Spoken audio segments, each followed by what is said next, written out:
Então, eu agradeço, venho agradecer em nome da ACESESC, que é a Associação de Estudos Espíritas Kardecistas, que é o centro ao qual hoje estou diretor de reuniões públicas, que fica aqui em João Pessoa, Paraíba, e também da Federação Espírita Paraibana, ao qual eu estou ligado ao Departamento de Artes.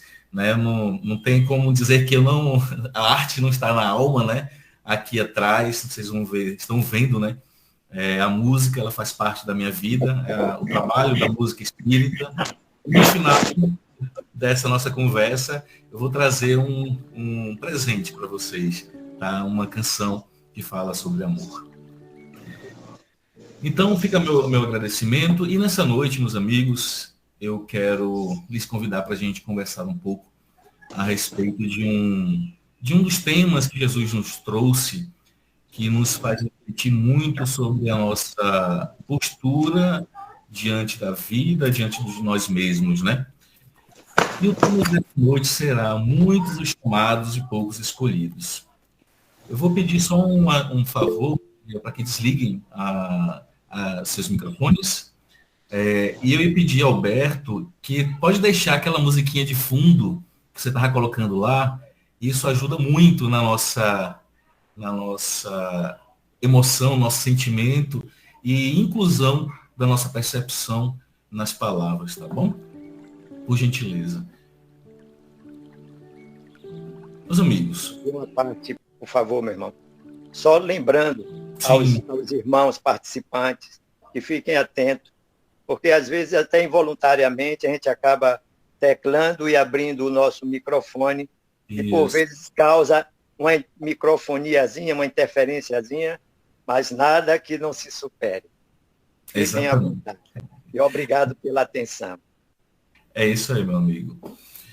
Então, nosso tema dessa noite, desse nosso diálogo, vai girar em torno de muitos os chamados e poucos os escolhidos, né? Esse tema, ele está inserido em uma das palavras que Jesus trouxe ao povo daquela época, né? E na Bíblia a gente vai encontrar, aí no Novo Testamento, a parábola do festim de bodas, ao qual Jesus trouxe toda uma narrativa de um contexto ao qual o homem poderia se inserir no reino de Deus. E a gente vai encontrar em Mateus 22, do capítulo 22, versículo 2 a 14, e também em Lucas, do versículo 14, capítulo 14, versículo 16 a 24. Né? Nessa nossa conversa, ela vai estar inserida. Você pode baixar só um pouquinho, meu irmãozinho. Fica joinha. Esse contexto a gente vai encontrar no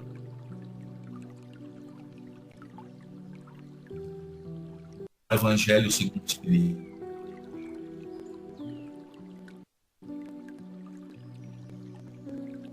Ponta estreita, nem todos que dizem Senhor, Senhor estarão no reino de Deus dos céus. Muito se pedirá aquele que muito recebeu. E aí vem em seguida a instrução do seu Espírito. Mas para a gente entender as parábolas, é necessário que a gente entenda o que é parábola, o que é uma parábola, o que Jesus trazia para a gente essa entender. Claro que alguns naquela época não conseguiam entender. E tantas e tantas vezes Jesus foi questionado a respeito de ensinar através de parábolas. Então, parábola, ela vem do grego parabolé, e parábola é uma narração alegórica no qual o conjunto dos elementos evoca, por comparação, né, outras realidades de ordem superior. Uma alegoria falsa, onde falamos em bodas, vem do latim votum, que significa promessa. Então, vamos falar um pouco da história da parábola do festim de bodas. Né? Então, esse festim da promessa, mas que promessa é essa? Eu queria iniciar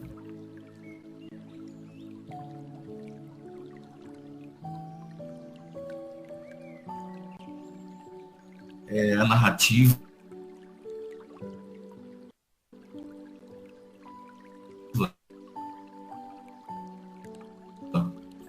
de Jesus, na narrativa que Mateus nos trouxe, lá no capítulo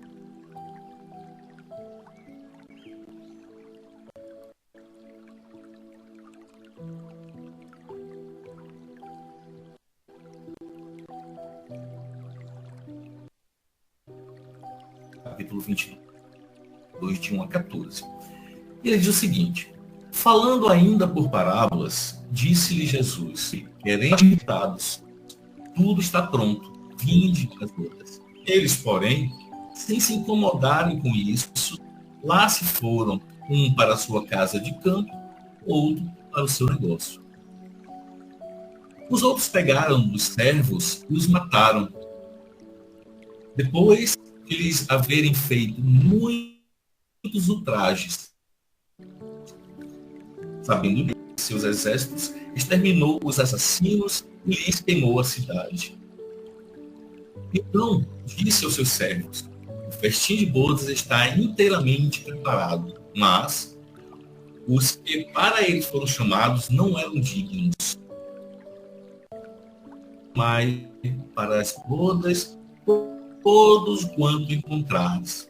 Os servos então saíram pelas ruas e trouxeram todos os que iam encontrando, bons e maus. A sala das bodas se encheu de pessoas que se puseram à mesa. Entrou em seguida o rei para ver os que estavam à mesa, e dando com um homem que não vestia a túnica nupcial, disse-lhe: meu amigo, como entraste aqui sem a túnica nupcial? O homem se guardou em silêncio. Então disse o rei à sua gente: atai-lhe as mãos e os pés e lançai-o nas trevas exteriores.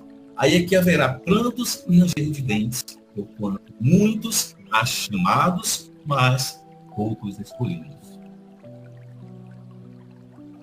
É uma parábola que nos chamou a atenção, meus amigos.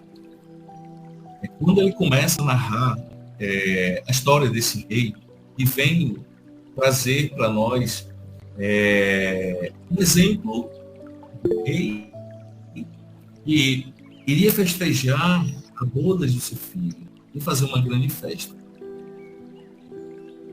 E a gente sabe que toda a história contada por Jesus, ele tinha por trás um significado.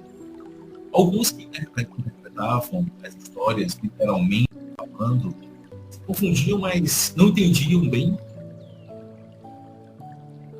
a respeito do que Jesus queria falar, e muitos deles questionavam tal ou qual significado. O que ele queria dizer? Quando a gente começa a esmiuçar nas entrelinhas daquilo que Jesus nos trouxe, dessa história que Jesus nos trouxe, ele começa a dizer o seguinte: o reino dos céus se assemelha a um rei. Olha só. Que rei é esse? Né? Quando a gente trata de um reino, né, a gente vai voltar um pouquinho quando Jesus fala assim: meu reino não é deste mundo. Quando a gente pensa num rei que cuida do seu povo, qual a sua gestão, né, a gente entende que é o ser de poder máximo. A gente poderia comparar aí o rei a Deus. E então ele prossegue na sua contação da parábola. Despachou os seus servos a chamar para as bodas os que tinham sido convidados. E esses, porém, recusaram-se a ir. Só que o rei queria festejar a boda de seu filho. Quem era o seu filho? Quem era o Filho de Deus? Aquele que veio dividir o tempo em dois momentos: o antes e o depois de Jesus, que era o próprio Cristo. Porém, quando Deus envia seus primeiros pedidos, né, lá atrás, bem antes de Jesus, para os hebreus, através de Moisés, a gente começa a comparar e entender que despachou seus servos, os grandes líderes espirituais do passado, a chamar para as bodas que tinham sido convidados. Ou seja, Deus envia os seus eleitos abre aspas, fecha aspas, esses eleitos, os seus profetas da antiguidade, e vem convidar a humanidade a entender o significado da vida espiritual de Deus. Porque até então, o povo daquela época entendia Deus como politeísta. Então se acreditava em vários deuses. Na própria Grécia Antiga, haviam vários deuses para cada tipo de crença. O deus do ouro, e cada povo acreditava no seu Deus, direcionava a sua crença para um Deus de acordo com o que ele acreditasse ou focasse em algum ponto. Porém, Moisés vem como um dos primeiros grandes profetas trazer a ideia monoteísta. Porém, o povo daquela, que despachou seus... E aí, o rei despachou outros servos. Seus faz. O que é que Deus fez? Continuou a enviar novos profetas. Porque naquela época se acreditava muito nos profetas, no que o profeta dizia, porque entendia-se que o profeta era um enviado de Deus. Porém, mais uma vez, aqueles que ouviam os profetas recusaram.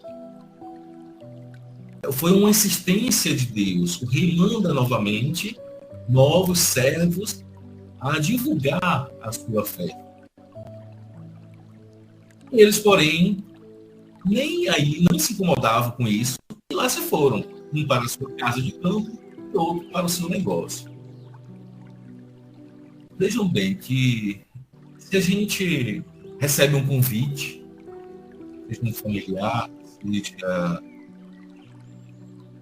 amigos, para uma festa, e podemos até recusar por algum motivo maior, mas se a gente demonstra que não estamos nem aí para aquele convite, nós estamos simplesmente querendo costas, vamos criar uma barreira, uma impossibilidade, talvez no futuro, de uma relação, da continuidade da relação. E assim foram aqueles que foram convidados naquela época, Deus o povo se recusa, dando mais importância para os seus cuidados pessoais, a sua casa de campo, o seu negócio. E quando a gente vem para os dias atuais, quantos e quantos de nós estamos a todo momento recebendo o convite da espiritualidade, os espíritos amigos, nosso espírito guia, o anjo da guarda, Jesus, de Deus, mas muitas vezes nos recusamos, preferimos nos manter com as nossas preocupações diárias e recusamos os convites.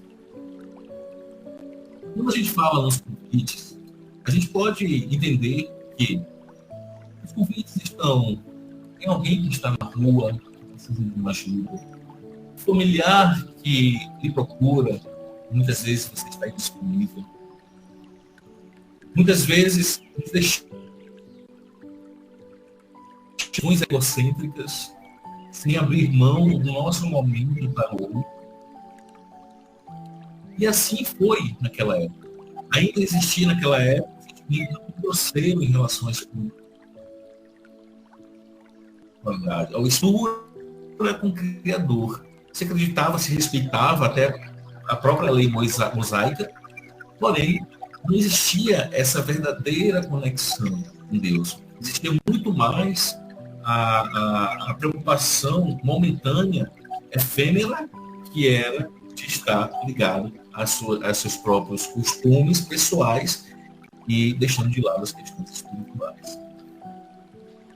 E aí continua, quando Jesus fala da parábola, os outros pegaram os servos e os mataram, depois de lhes haverem feito muitos ultrajes, ou seja, xingamentos, palavras ofensivas. quantos de nós, eu falo de nós porque somos espíritos viventes de outras encarnações, na verdade. E muitos de nós, na época atual, somos reminiscentes daquela época lá de trás. Muitos de nós passamos pela época de Jesus, muitos de nós fomos hebreus, muitos de nós podemos ter tido contato, inclusive com Moisés. Porque nossa vida espiritual, ela é uma só, porém de uma vez. E quantas das vezes nós não trajamos, não denegrimos lá no passado aqueles que vieram em nome de Deus? Hoje assumimos nosso compromisso espírita não para pagar. Eu não acredito que viemos apenas para ceifar um débito, mas por que não fazer o bem? Pelo equívoco que cometemos no passado. Daí a própria história que nos conta. Nós viemos da Europa, porque naquela na Europa. E então somos resquícios, espíritos vindos dessas regiões. Né? E hoje estamos aqui no Brasil, reencarnado esse tempo, a gente pode chamar de contemporâneo, ao que ocorre atualmente. Porém, ultrajamos muito e muitos daqueles enviados por Deus. Porém, sabendo disso, o rei se terminou os assassinos e lhes queimou a cidade. Ou seja, quando a gente fala, eu vou abrir um parênteses, quando a gente fala em festim, a gente lembra de festa. O festim de bodas representa essa comunhão, o casamento. E quando, para os hebreus, o casamento ele é um significado muito além do significado de casamento que a gente entende atualmente. Na verdade, quando se fala em casamento com Deus, está nessa ligação, nessa relação que se constrói, nesse conhecimento que se tem de um com o outro. Claro que na busca do conhecimento de nós, muito mais para Deus, porque Deus nos conhece, né? Nós não conhecemos a Deus ainda, nós temos uma ligeira percepção de Deus através das suas obras, né? Do exemplo da natureza que circunda, do universo que circunda ao nosso redor. Essa é a ligeira percepção que a gente tem. Mas somos, em essência, criatura. Por isso que Jesus falava, eu e o Pai somos um. Não Deus, aquela figura, aquele velhinho de barba branca, longa, sentado na poltrona, com seu cajado, esperando que os seus eleitos, ou os seus filhos, morram e venham sentar à sua direita ou à sua esquerda. Não, mas essa força universal que rege e controla todo o nosso planeta, todo o nosso sistema solar, todo o nosso universo. E aí, quando a gente se prepara para uma festa, nós vamos buscar a melhor roupa, nós vamos se maquiar, no caso das mulheres, nós vamos fazer a barba para quem usa barba, então nós vamos nos tratar da melhor forma possível. Mas os que para eles foram chamados não eram dignos da boda de festim.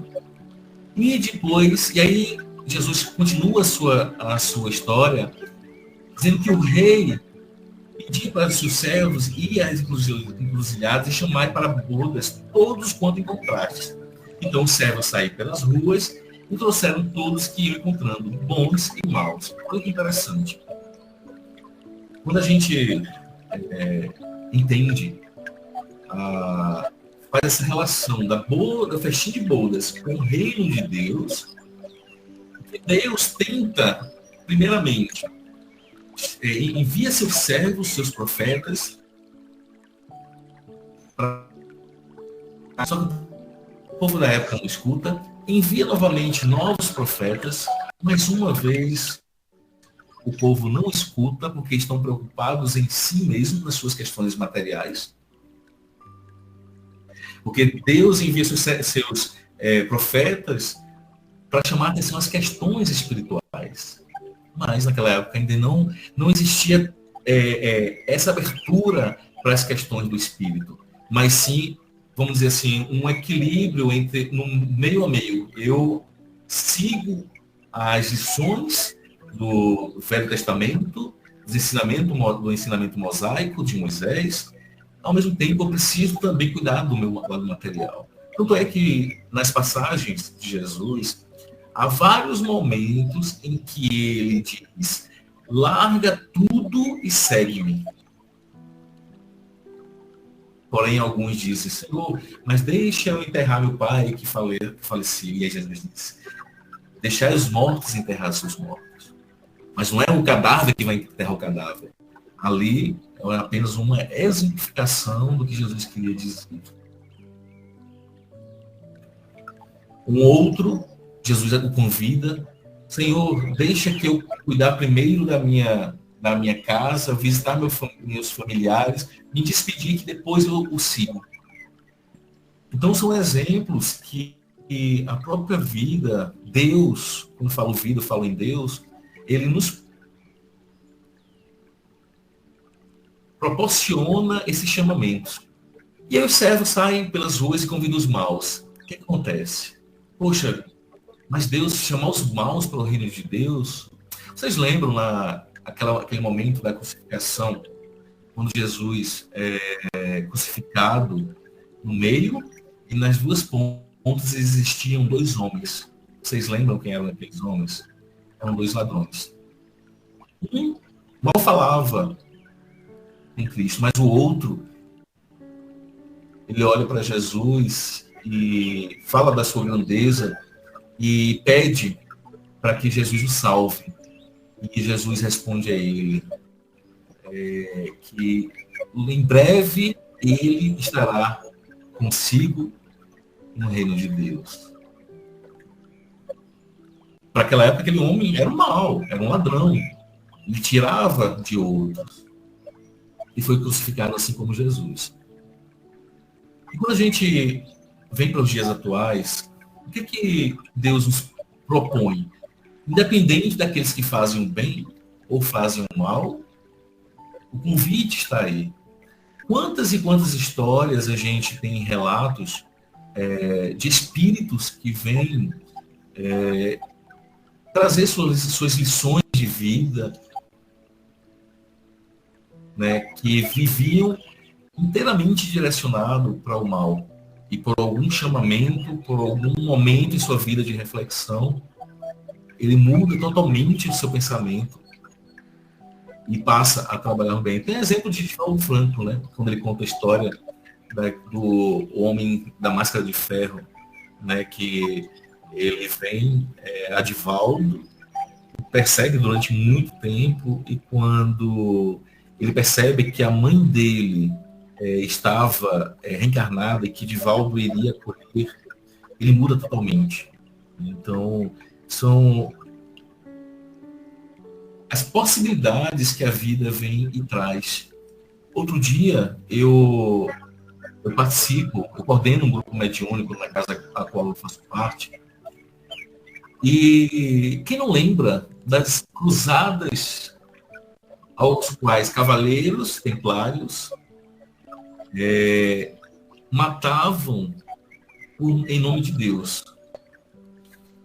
E recentemente, há uns 2, 3 meses atrás, eu tive a possibilidade de conversar com um espírito que foi cavaleiro templário, né?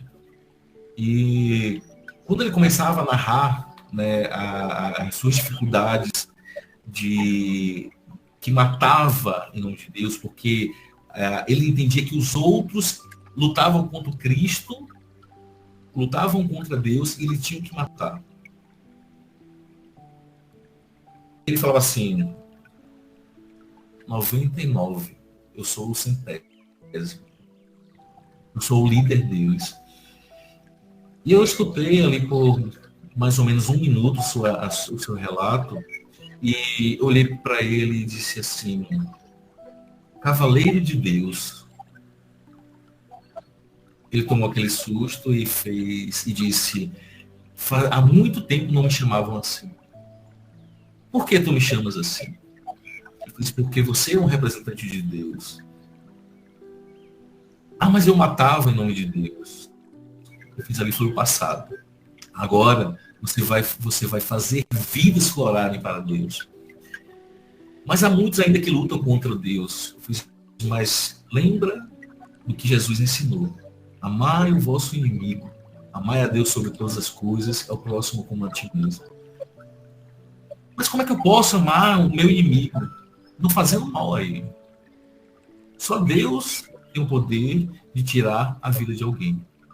Meu amigo, você não. Como é que você vai usar a sua espada para matar um filho de Deus, mesmo que ele tenha uma ideia que não condiz com a sua, e ao mesmo tempo é um filho de Deus? Você se sentia ofendido, você era ensinado a fazer isso, porque naquela época as igrejas entendiam dessa forma, os sacerdotes entendiam dessa forma. E aí ele começou a ficar um pouco embaralhado e disse que ia refletir sobre isso. Eu só lembre daquilo que Jesus falou.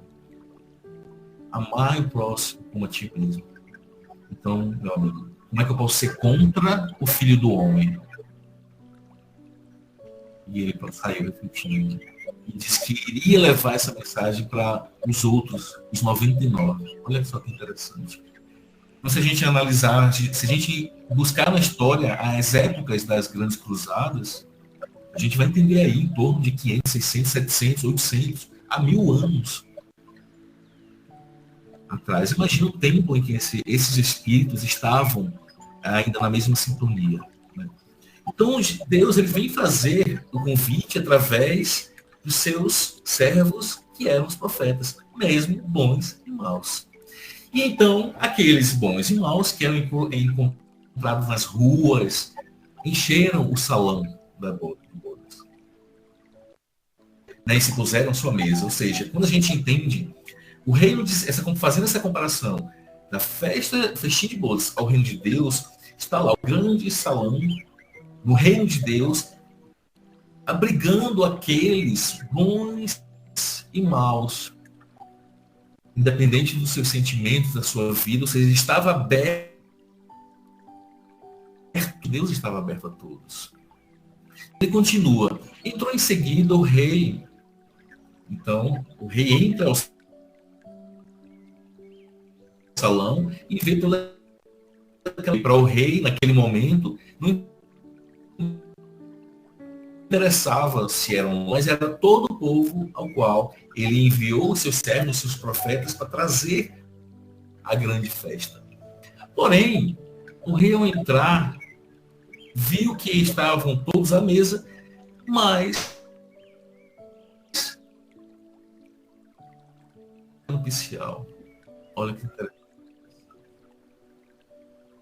E ele diz: meu amigo, como entraste aqui sem a túnica nupcial? O homem ficou em silêncio. Mas que túnica é essa? Se não a representatividade, a representação do estado de espírito arrumado para o reino de Deus. Como é que o meu espírito estaria arrumado para o reino de Deus? Ele estaria arrumado, despido das questões íntimas, psicológicas, emocionais, que tanto nos prende o espírito às questões materiais. É o ciúme, é o egoísmo, porque eu não quero dividir os meus com os outros. É o meu egocentrismo, é a minha vaidade. Não falo vaidade no sentido, agora não pode mais pintar. Sim, claro, você tem que cuidar do seu corpo. Mas o problema está não é tudo aquilo que eu faço para que os outros vejam e não para que eu me enxergue. Esse é o grande problema. Porque não é os outros. sou eu, ao reino dos céus. Tanto é que Jesus, aí vem a questão da simplicidade, né? Tanto é que Jesus falava, vinde a mim as criancinhas. Por quê? Porque a criança, ela tem na sua fala, no seu pensamento, na sua forma de agir, a simplicidade. Não existe a malícia, a maledicência. Existe o coração puro. Por isso que Jesus trouxe o exemplo das crianças. Então, é necessário que a gente vista essa túnica do espírito maduro, do espírito liberto dessas questões mais humanas.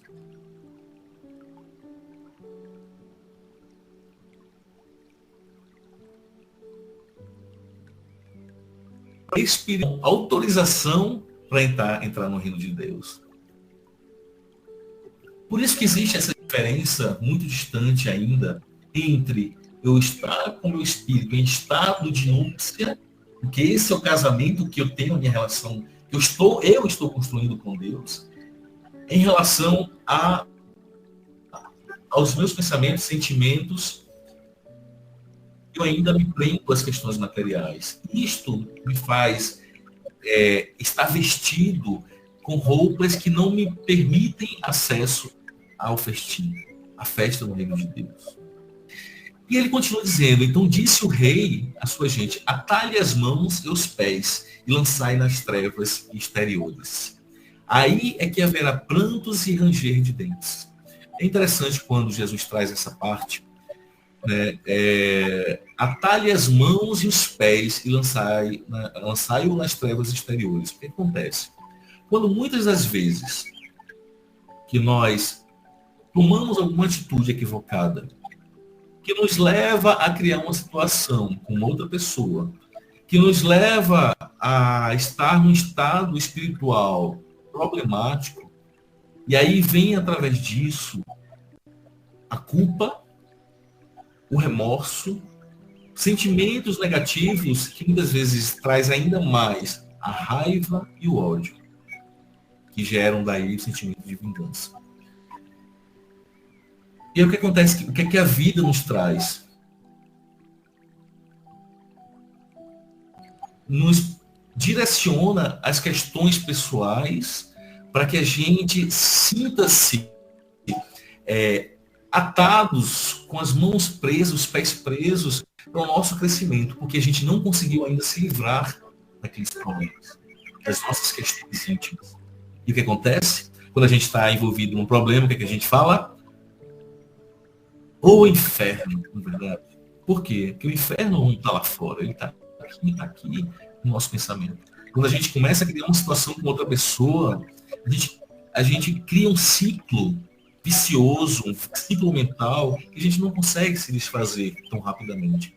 E quanto mais tempo a gente se mantém nesse processo, mais difícil ainda é a nossa libertação. E aí vem as consequências disso, que é o choro, os prantos e o ranger de dentes. Aí o umbral, né? Essa região criada pelas mentes, ainda nas suas próprias dores, nos seus próprios ódios, nas suas vinganças, e não conseguem sair dali. Nos seus desejos, prazeres e etc. E aí eles trazem para si os seus próprios sofrimentos, até que um dia despertem e se libertem disso. As reuniões mediúnicas, elas estão cheias de espíritos trazendo exemplo. E aí Jesus finaliza essa parábola, o festim de bodas, dizendo, por quanto muitos há chamados, mas poucos escolhidos. Ou seja, todos nós recebemos a todos os momentos esses chamados de Deus, seja com trabalho espírita, seja com trabalho dentro de casa, às vezes até mesmo, às vezes não, sempre também no processo do trabalho profissional. Como, Cláudio? Tenho conhecida que ela está nessa reunião, nessa live com a gente, que trabalha, por exemplo, no SAMU. Ela vive salvando vidas. Outras pessoas trabalham com medicamentos, produzindo medicamentos. Não vou contextualizar a questão da indústria farmacêutica, mas vou trazer o propósito do medicamento que é construído, que é produzido, fabricado para atender às necessidades físicas da população. Então, cada pessoa, mesmo o seu âmbito profissional, ela tem a possibilidade, e olha, às vezes não são as palavras, por exemplo. A maioria das pessoas que seguem é pelo exemplo. Há um livro chamado Monge e o Executivo. Ele não é um livro religioso, é um livro da área da administração, da gestão. Eu sou administrador de empresas. Eu tive a possibilidade de ler esse livro, que trata de um gestor de uma indústria que ele vai para um monastério, e lá ele vai discutir, vai conversar, vai entender a sua própria vida, a sua forma de gerir aquela empresa. E um dos monges, né, ele era responsável pelo treinamento daquelas pessoas que iriam lá, ele dizia o seguinte: o maior exemplo que tivemos na face da Terra como gestor de pessoas foi Jesus Cristo. E aí aquele homem, aquele executivo, por isso que o nome do livro é O Monge e o Executivo, ele diz o seguinte: mas como assim, Jesus? Não, eu não vim para cá para falar de religião. Não me interessa a religião. Ele fez: não, eu estou falando de religião. Eu estou falando daquele que trouxe para o mundo, pelo exemplo, a maior mudança que o ser humano pode fazer na sua vida. Porque quando a gente trata de gestão, isso a gente pode falar, inclusive no meio, no centro espírita, na proposta que o centro, como um movimento espírita, é o exemplo que o líder tem para o outro. Para aqueles que fazem parte do contexto. Porque ele não é dono do centro espírita. Ele faz momentaneamente como líder. Ele ficar aos outros.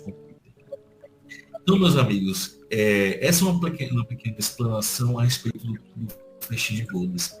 E aí a gente continua nosso diálogo falando um pouco da porta estreita.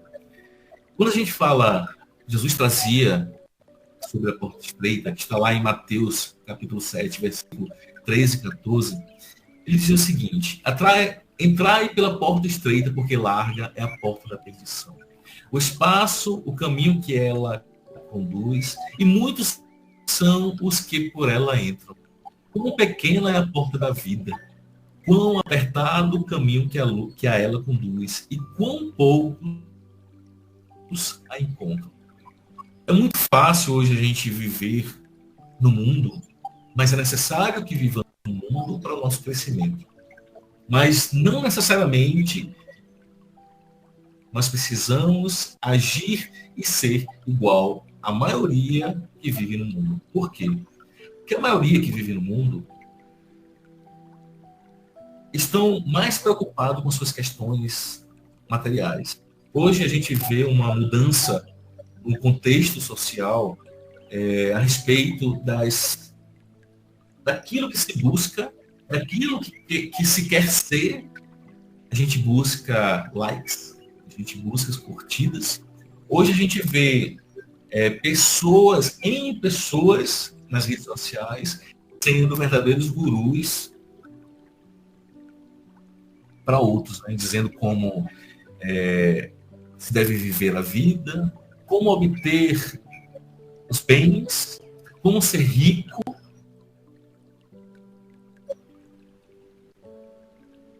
como ser feliz com dinheiro, como ganhar muito mais do que se ganha. E aí a gente, vez ou outra, vê aqueles que diziam tudo isso se matando. Porque não conseguiam ir aos outros como fazer para ser feliz, mas quando se desligava a câmera, estava lá nos seus choros e ranger de dentes, seus sofrimentos. Talvez utilizava as redes sociais como uma fuga, não sei.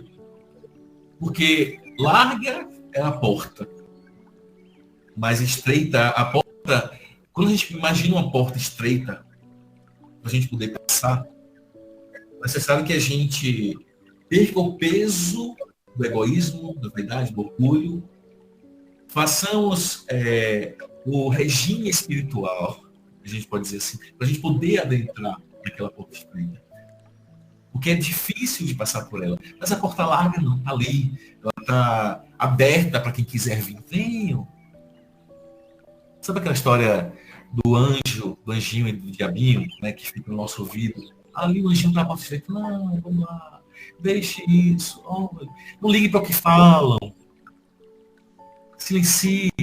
Lembra do filme Nosso Lar, quando o André Luiz quer rebater uma fala e chega lá outra pessoa e dá um copo de água. Não, tome água e mantém água na boca.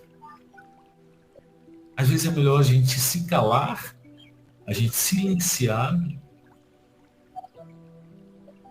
do que revidar e criar uma situação muito pior. Aí as relações espirituais. Para quem participa de reunião mediúnica aqui, sabe o quanto aqueles espíritos que vêm da comunicação, que estão presos ainda nos ressentimentos, estão presos à matéria, achando que ainda aquilo que possuíam na última encarnação ainda é deles. Aqueles que, por uma situação de uma relação equivocada com o outro, não conseguiu ainda se desvencilhar daquele outro, trazendo por séculos e séculos o mesmo pensamento de ódio, de raiva, de vingança. Então, isso se dá, meus amigos, por conta dessa facilidade que o mundo propõe. É necessário que a gente esteja no mundo para aprender e crescer espiritualmente, mas é necessário saber vencer o mundo. Lembra da frase de Jesus? Tem de bom ânimo, assim eu tive e venci o mundo. Então, quando a gente começa a entrar num estado de sofrimento, ou aparentemente, um aparente sofrimento, muitas vezes falamos, Senhor, Senhor, chamamos a Deus, chamamos a Jesus para nos acudir, não é verdade? Porém, Jesus fala o seguinte, lá em Mateus, capítulo 7, versículo 21 a 23, céus, apenas entrará aquele que faz a vontade de meu Pai, que está nos céus. Muitos nesse dia me dirão, Senhor, Senhor, não profetizamos em teu nome? Não expulsamos demônios em teu nome? Não fizemos muitos milagres em teu nome? Então lhes direi em alta voz, afastai-vos de mim, vós que fazeis obras de iniquidade. A iniquidade, na verdade, é o desrespeito e negação às leis divinas. Né? Tudo que é contrário às leis de Deus é chamado de iniquidade. Ou seja, a desobediência que temos ainda muito forte em nós, pela construção seculares, milenares que fizemos ao longo dessa jornada chamada vida, certas questões materiais. Todo um contexto construído, cultural, histórico, de vivência nas relações, ainda não conseguimos enxergar a porta estreita, porque estamos intrínsecos ainda nessas questões materiais. E ele continua, aquele, pois, que ouve minhas palavras e as pratica, esse é o ponto. Porque não adianta simplesmente ouvir, mas principalmente praticar. Ah, Claude, mas como é que isso vai se dar? O próprio Jesus disse, deu o direcionamento. Quando estiver com fome, vós me alimentais. Quando estive preso, foste me visitar. Quando estive frio, me cobriste. Então, tudo está na questão. É pela obra que nós nos desprendemos, ativamos o nosso altruísmo e nos abrimos para aquele que precisa de nós. Aí os grandes exemplos. Chico Xavier, Divaldo Franco, Madre Teresa de Calcutá, Irmã Dulce, Francisco de Assis, que trouxe, que eu acho um dos exemplos mais belos de despir-se nas questões materiais e vestir a túnica para a festa no Reino dos Céus. É quando ele sai lá do parlamento, quem sabe da história de Francisco, quem não sabe, Francisco era um filho de um homem poderoso que tinha bens, mas em um momento da vida dele, quando ele descobre a Jesus, ele quer seguir o evangelho de Jesus, ele literalmente se despe, tira a roupa e sai andando. Porque não era o simples despir-se. Os outros que ficaram ali riam dele, mas para ele significava o arrancar de si tudo aquilo que trazia algo questão material. Tanto é que no seu desencarne, né, ele vem agradecer ao corpo ao qual ele usou e Jesus vem receber nas histórias. E aí Jesus continua: será comparado um homem prudente que construiu sobre a rocha sua casa. Quando caiu a chuva e os rios transbordaram, sopraram os ventos sobre a casa. Ela não ruiu, por estar edificada na rocha. Mas aquele que ouve estas minhas palavras e não as pratica, se assemelha a um homem sensato que construiu sua casa na areia. Quando a chuva caiu, os rios transbordaram, o vento sopraram e vieram açoitar, ela foi derribada. Grande foi a sua ruína. Olha, veja que interessante, né? Jesus, ele traz esse exemplo, mas a gente poderia trazer a ideia da casa como nós. Lembra quando Jesus falava, Pedro, vai e constitui a minha igreja. Mas não era a igreja de pedra, era a igreja aqui e aqui no homem. Então Jesus pedia para que Pedro levasse aquelas pessoas, a igreja representada como baseada no seu evangelho. Porém, as dificuldades, os problemas das pessoas, as ocasiões vieram fazer esse turbilhão de problemas e nós nos deixamos cair, porque não ouvimos os ensinamentos de Jesus. Então, nós nos deixamos levar pelos problemas, pelas iniquidades, pelas situações difíceis. Porém, aquele que violar um desses menores mandamentos,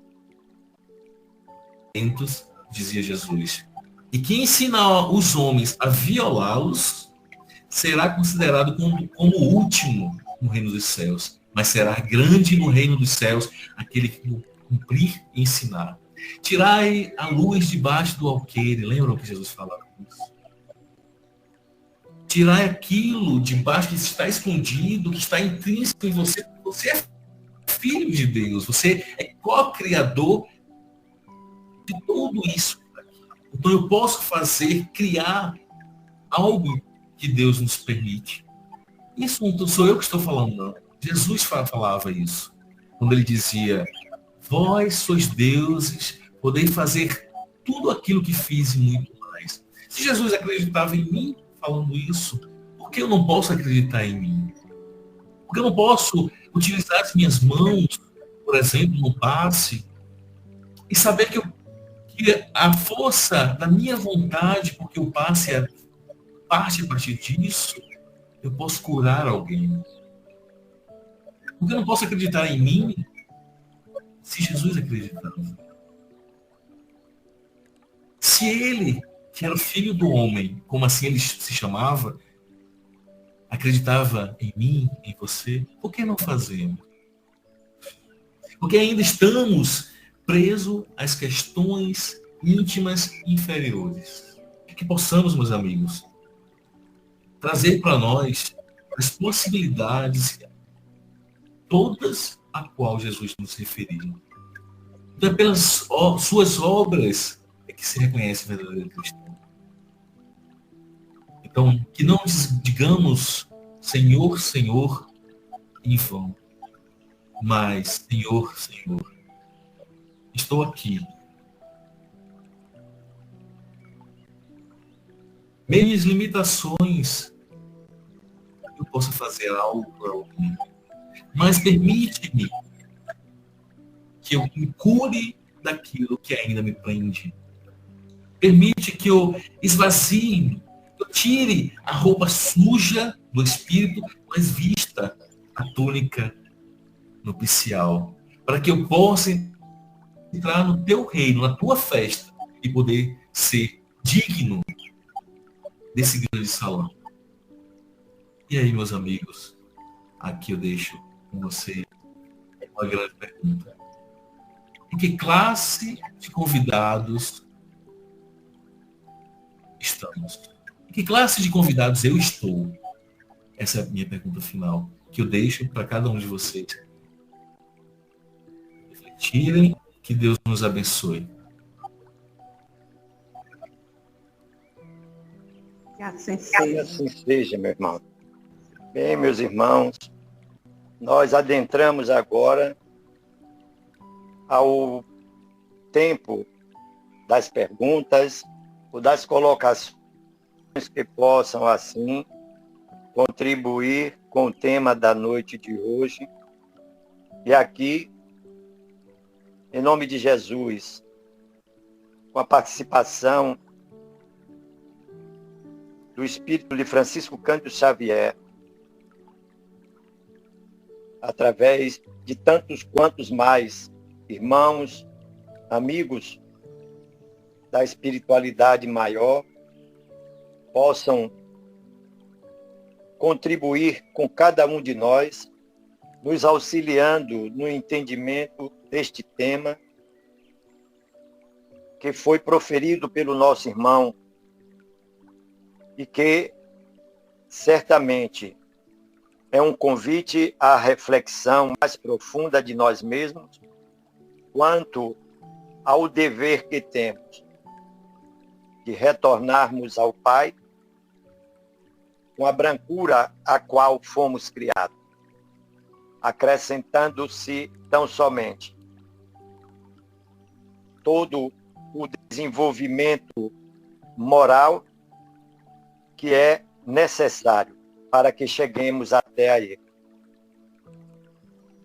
E assim como na parábola do festim,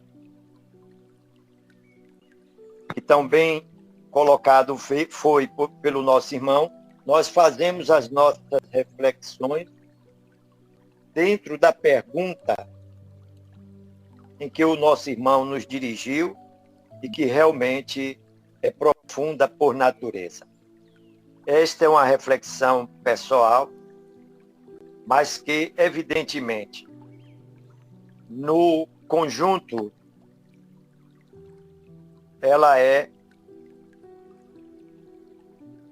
magnânime, porque nos dá uma consciência plena de qual é a nossa verdadeira condição do momento. E partindo do princípio de que não existe nada tão bom que não possa ser melhorado, vamos assim nos permitir a vivenciarmos a chamada reforma íntima.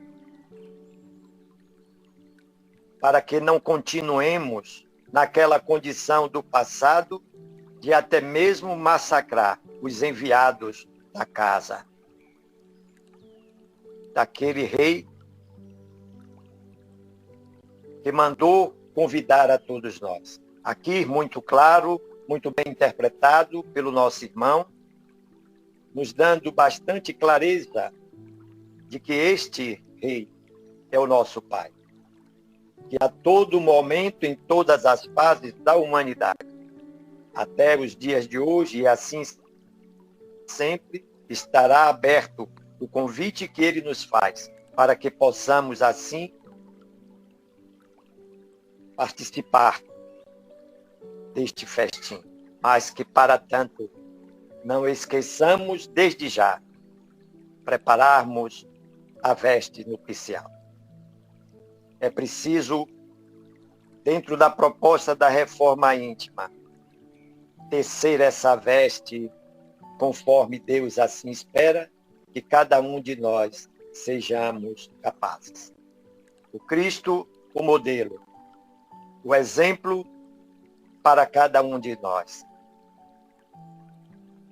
Não ficando assim, nenhuma dúvida de que não há um outro caminho, apenas Ele, o caminho, a verdade e a vida. E assim sendo, podemos sim chegar ao Pai.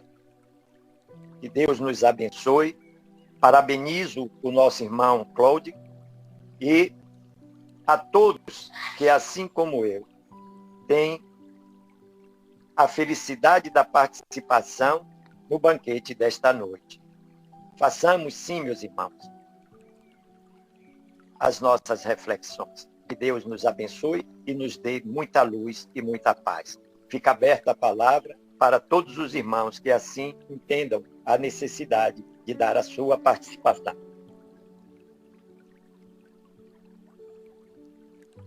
Colocam a mãozinha aí, sinaliza com a mãozinha, para que a gente possa, de forma organizada, e passando a palavra àqueles que se posicionarem com o desejo de fazer uso dela.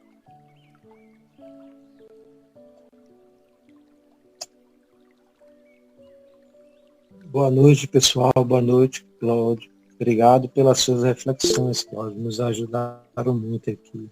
A gente observa que nessa parábola, Jesus convida os bons e os maus.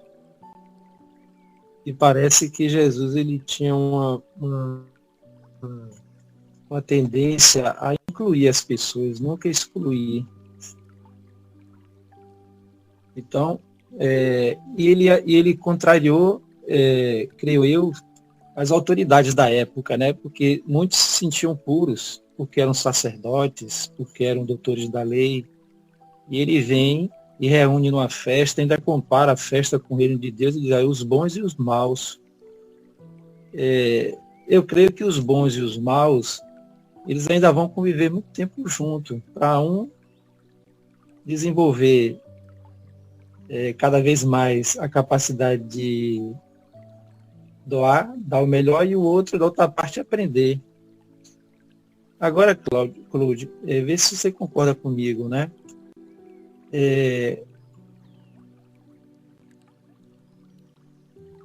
Como a questão do mal, né? Eu sou mal porque eu sou ignorante ainda, porque Jesus exclui justamente aquele que não tinha túnica, uma qualidade que Kardec fala que é a pureza do coração. Ou seja, tinha pessoas ali mal, mas que permaneceram na festa, né? Agora, essa maldade, ela vem muitas vezes da nossa ignorância. Às vezes as nossas intenções são boas. A gente quer acertar, mas a gente ainda erra. E na realidade a gente não é mal porque a gente quer. A gente é mal porque a gente ainda não sabe fazer o bem como deve ser feito. Ainda agimos muito por egoísmo, por orgulho. Mas isso não nos exclui dessa festa. Só exclui mesmo aquele que não tem a pureza, aqueles que não querem participar. Aí eu faço a pergunta para você, né? Os maus e os bons ainda precisam conviver juntos, né? Nessa perspectiva de Jesus, da inclusão.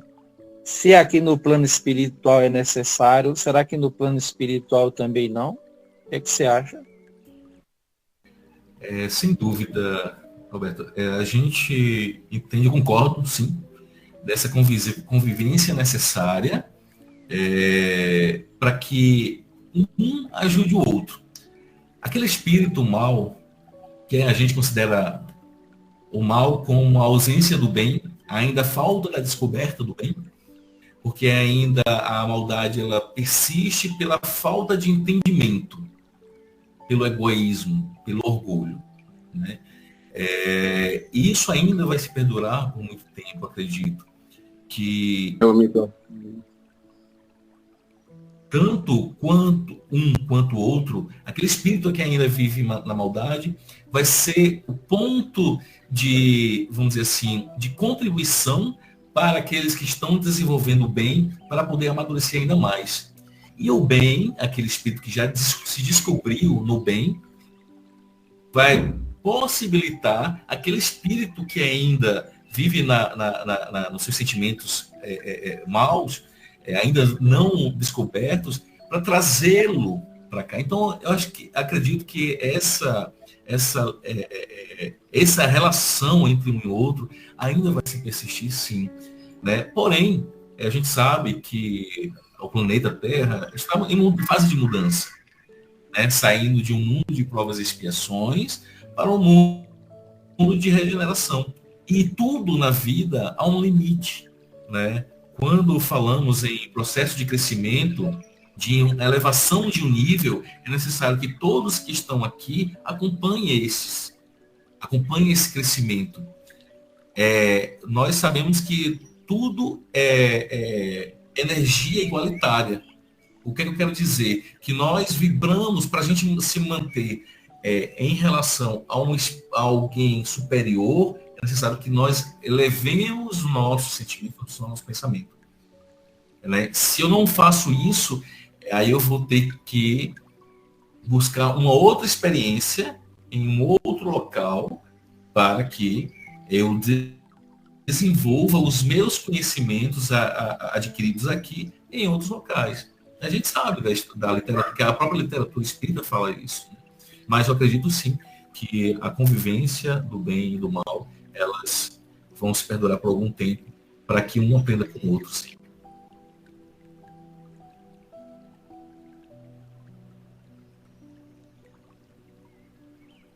Só uma deixa.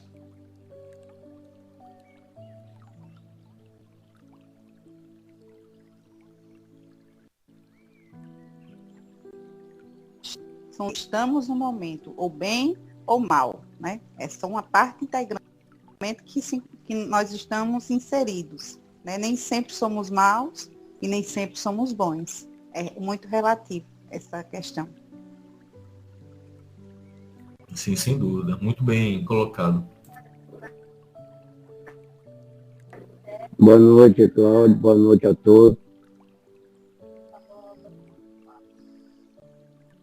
Então, Paz Videlis. Ok. Bom, desculpa aí que eu não tinha visualizado. Fica à vontade. Tranquilo, obrigado tranquilo. aí. Obrigado. Ô, Cláudio, foi muito boa a sua reflexão sobre o Evangelho, sobre o título. Eu quero saber que, na sua opinião, assim, o que quis nos ensinar Jesus quando ele disse: não vim para destruir as leis, mas para dar-lhe um cumprimento. E que lei é essa? Na sua opinião, né? Na verdade, a lei de Deus, ela é uma só, né? Porém, ela chegou à humanidade em propostas diferentes.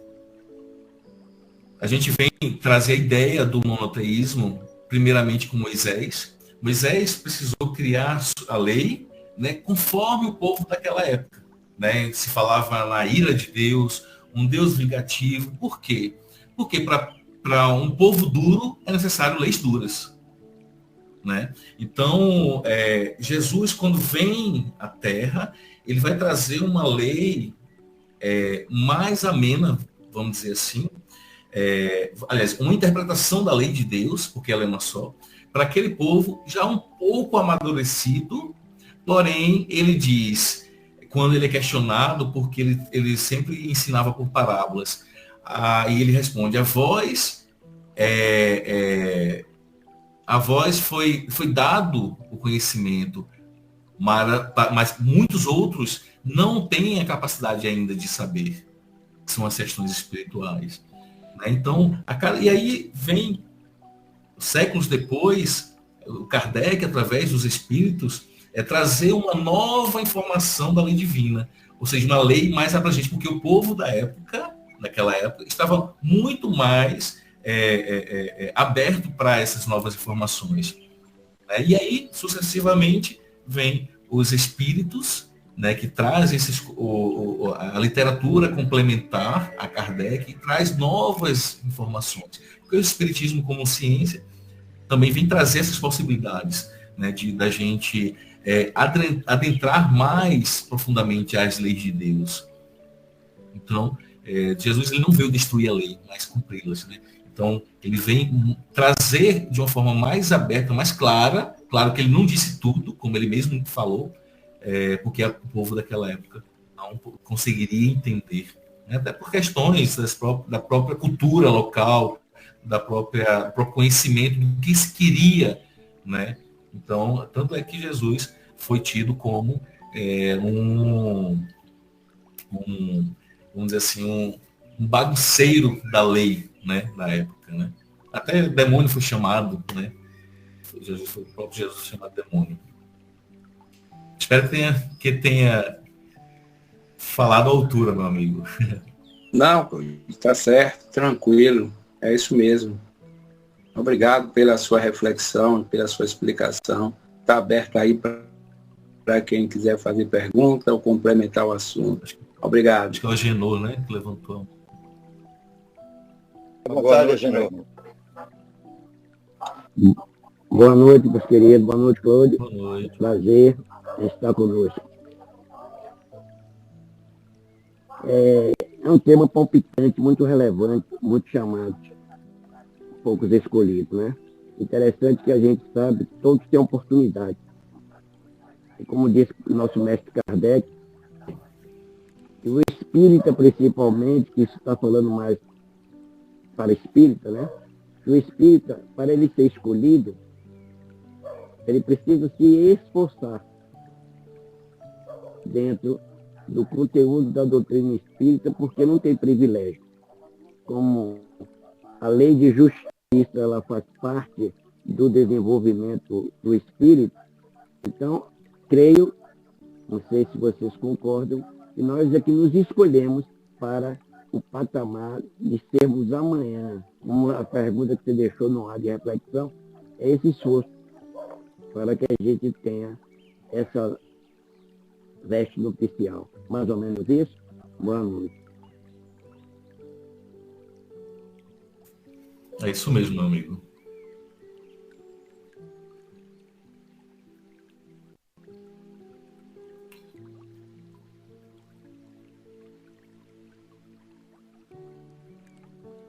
Fiquem à vontade, meus irmãos. Ainda temos um tempinho. E é possível, sim, fazer uma pergunta e obter, assim, a resposta pelo nosso irmão.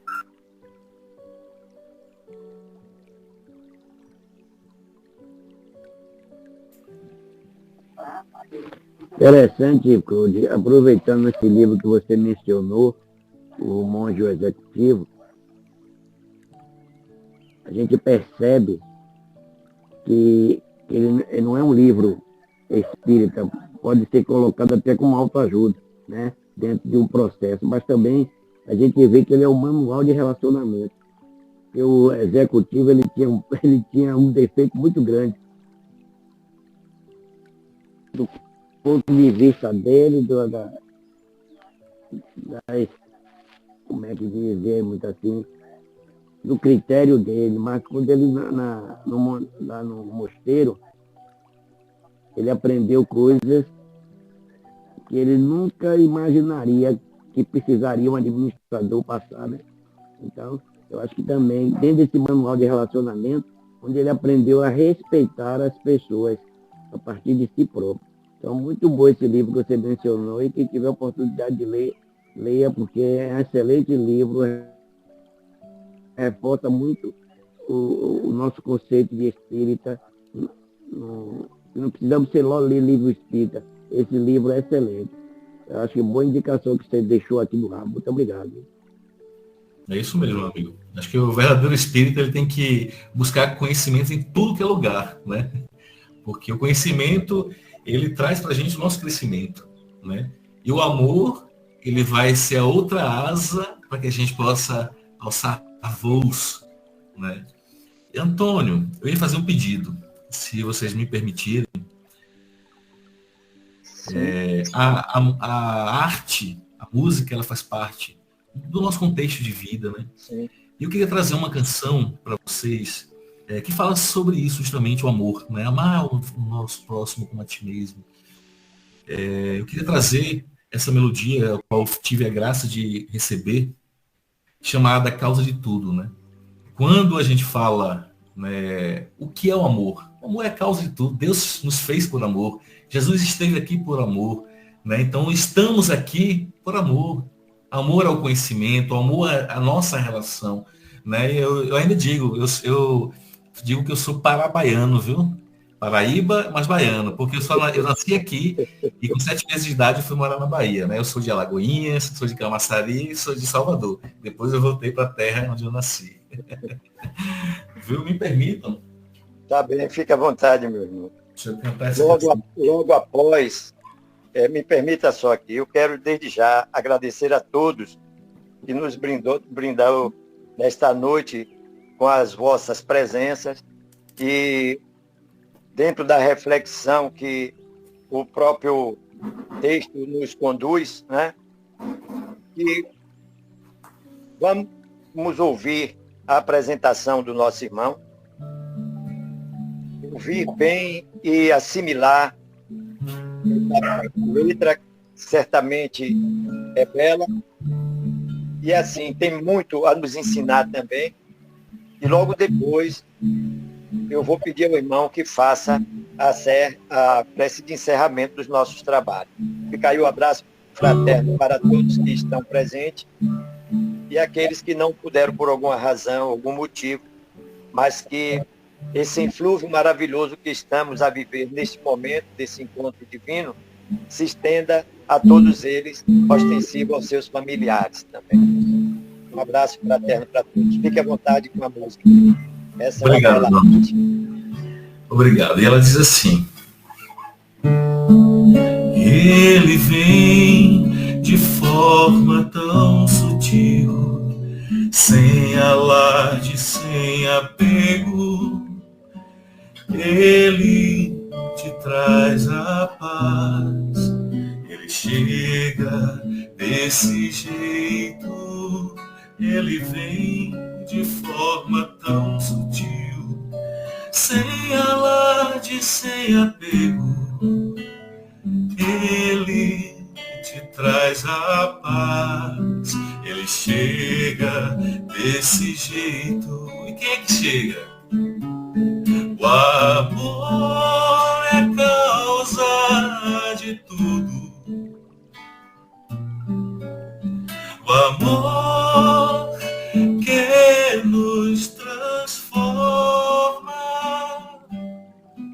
O amor que nos arranca o contrário, feito um relicário que nos bate à porta.